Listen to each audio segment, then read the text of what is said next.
Assalamualaikum warahmatullahi wabarakatuh. Dari beberapa aksi yang saya laksanakan beberapa hari yang lalu terkait dengan penolakan kita terhadap rancangan Undang-Undang Haluan Ideologi Pancasila. Saya mengutip alasan-alasan hukum kenapa kemudian ini harus ditolak. Alasan yang pertama yaitu bahwa rancangan undang-undang ini apabila menjadi undang-undang sebenarnya satu, tidak ada manfaatnya sama sekali, bahkan lebih banyak mudaratnya. Yang kedua, itu adalah urgensinya untuk membuat undang-undang haluan ideologi Pancasila ini perlu dipertanyakan. Apa sih urgensinya haluan ideologi Pancasila ini? Selain dari itu, yang ketiga, bahwa rancangan undang-undang ini sangatlah bertentangan dengan peraturan perundang-undangan sendiri, yaitu Undang-Undang Nomor 12 Tahun 2011 tentang tata cara membuat peraturan perundang-undangan. Itu intinya. Undang-Undang Nomor 12 Tahun 2011, di mana pasal 2 menyebutkan Pancasila merupakan segala sumber hukum negara. Perlu dipahami, Undang-Undang Dasar 1945 juga di dalam pembukaannya alinea keempat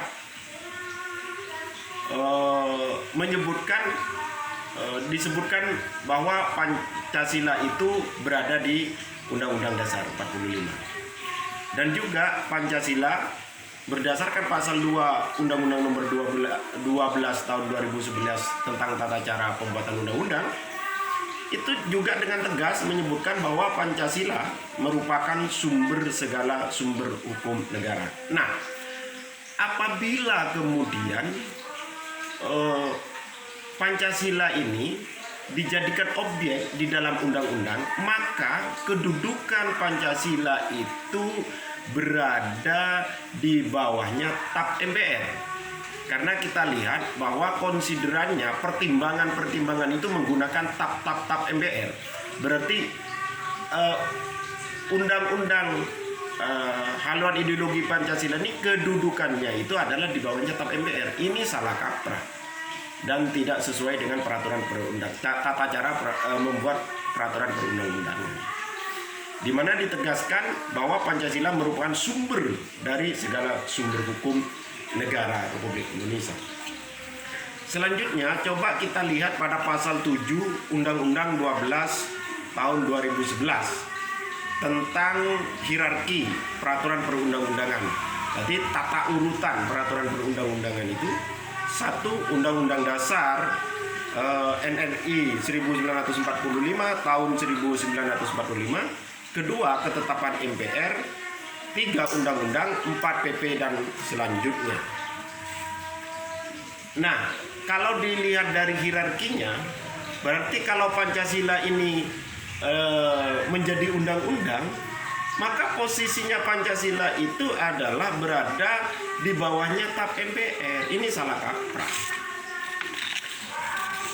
Lalu yang perlu kita kritisi dan kita pahami adalah di dalam rancangan undang-undang itu, lihat pada bab 2 pasal 4 RUU HIP ini berbunyi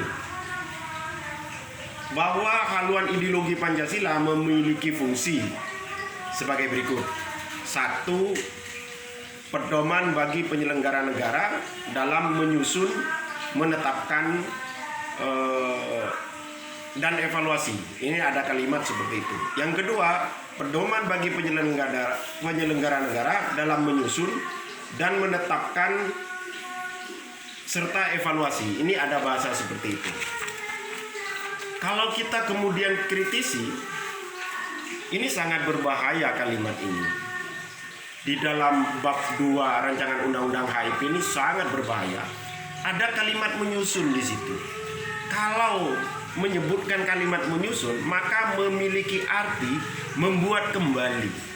Artinya produk hukum, peraturan perundang-undangan yang lalu perlu adanya penyusunan kembali. Karena dia menyusun. Jadi undang-undang yang lama ini